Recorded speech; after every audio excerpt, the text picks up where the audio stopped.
Thank you for viewing. You're with the Nasty Pastor.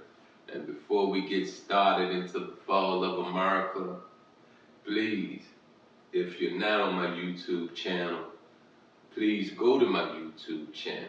Definitely subscribe. Definitely put a like on there. Definitely, if you feel like it, you want to challenge some things, you just want to be inquiring about some things, put some comments there. You got what I'm saying? And I definitely need your shares. You know what I mean? I do share my posts. I do share my reels, my clips, my shorts. But I need your help. I need you to put it in some places that you know people will view. Anyway, I am the Nasty Pastor, and we're not going to take up too much time on this reading. We're going to dive on into this. We're still in, the title of the chapter is the Washington, D.C. speech of 1959 that the minister Elijah Muhammad gave back in 1959. And we're almost wrapping it up. We're almost finished that chapter of the book. And I would say so far, you know, things been kind of interesting. Things been kind of revealing. Things has been kind of, how to put it, prophesized. You got what I'm saying? Where that you can see the effects of 1990 in the 2000s now.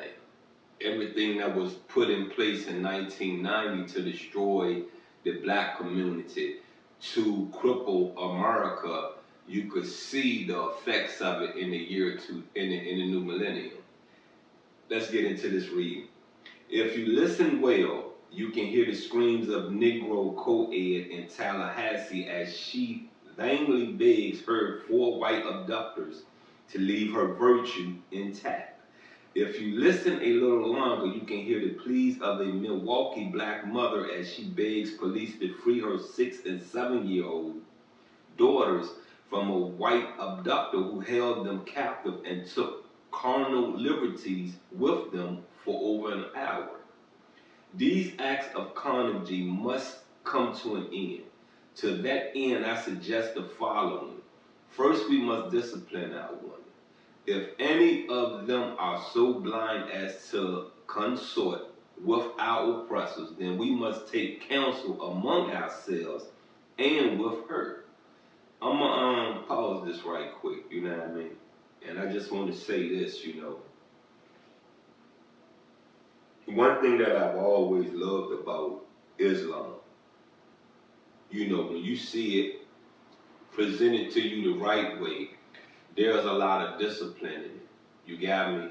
You can see that the women are disciplined. You can see that the women are humble. You can see that the women are so open-minded to whom they're praying to, that when I say there are God-fearing women, it was the time they was.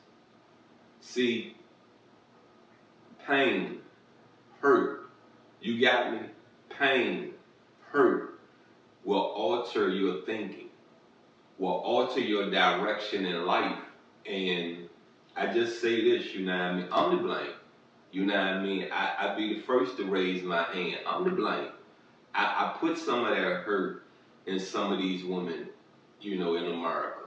And if they had went on and told their testimony, then there are other women that share those experiences with them and go out and share their testimony also. So I say this to you, the black men coming up in America, you know what I mean?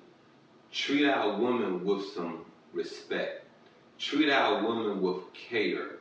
Treat the women in your life as you treat a prize. You got what I'm saying? Believe me, you're being watched. And I'm a person really don't care about my peers.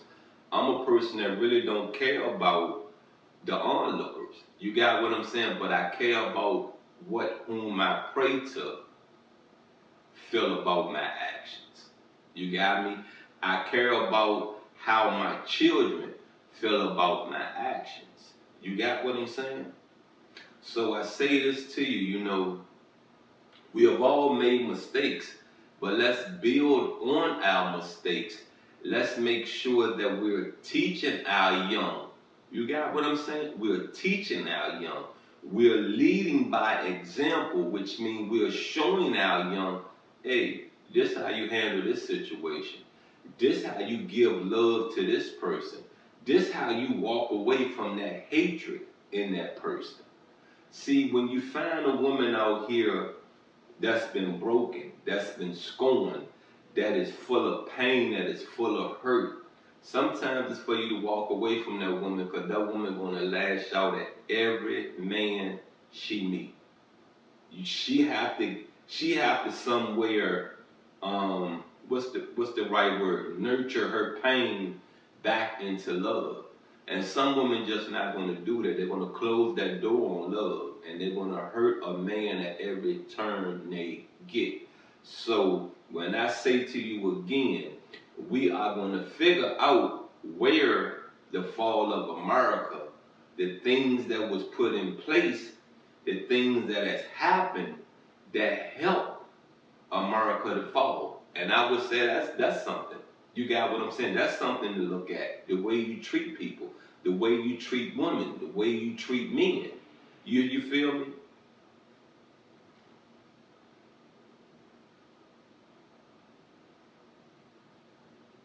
We must exert every pressure at our command until she will have returned to a state of loyalty to her own. Much of the defection among our women stems from the fact that they have been cajoled into following the oppressor's style when it comes to hair, dress, and clothing. These are the badges to sin and cause men to leer and behave lavishly. If you study the customs and tradition of Islamic countries, you will see the proper manner of dress. These are the rules we must lay down and enforce if our women are to receive the respect due them. Of course, it must be realized that the oppressor seeks out our women to debase them. There is no real love and affection in his heart for them or us. Now, peep what he said, right? Peep this, right? The minister never said white man, black man, Asian man, what else out there? Arab, Jew. There was never a race put on it. The word is oppressor. Do you feel me? Oppressor. You can oppress your woman. Your woman can oppress her man. And if they say it a little better for you, you know what I mean? You can oppress your spouse. You can oppress the one you claim to love. You feel me? So to oppress people is not just found in racism. You feel what I'm saying? People oppress you because they're scared of you. People oppress you because of things you have done to them or to others that they feel that you should never have nothing in this world. And I say this to you again. Who made you judge and jury? Who? Who made you judge and jury? Who? Who? One, it did not happen to you. Two, you have put your mouth into something that you're going to share the repercussions, and you think you're right, but you're wrong. You're dead wrong. You want to be a voice for women, you want to be a voice for men, and you don't even know how to be a woman yourself. You don't even know how to be a man yourself. Figure it. You wonder why. Well, I say this. There are people that say, why did he start talking now? Because I felt it was time. I've lived long enough to talk now. I've cleaned my BS up to talk now. Move out my way. Here, I don't oppress people. You feel me? I lift you up and show you you can make it. Move out my way. Let's get back into this reading. She but becomes the tool of his pleasure, the object of his scorn. Secondly, we must realize the difference between integration and separation. To integrate with evil is to be destroyed with evil. What I just said, you share within the repercussions, right? You're so innocent in it, but you share the repercussion. What we want, indeed, justice for us, is it to be set apart. We want and must insist upon an area in this land that we can call our own. Somewhere we can hold our heads with pride and dignity without the continuous harassment and indignities of our oppressors. Now, I want to say this, right? You know, I get the part of finding some type of place that you can call yours. But in the end, I just want to say this. You can't take this with you. You can't take nothing in this reality with you. You feel me? If I'm correct, you may not even take the memory that you have made, memories you have made on this rock with you. You feel me? When you go into a coma, you wake up, some people can't remember nothing for years. It may take decades for their memory to start coming back. Death is a eternal coma. You understand me? Eternal, forever. You understand me? Yes, I believe in reincarnation. Yes, I do. But don't you come back as something else? When I say something else, you can come back as a dog, a cat, a roach, a mouse, a rat, a woman, a man, a raccoon, a possum. You can come back as anything living. That all depends on whom you pray to.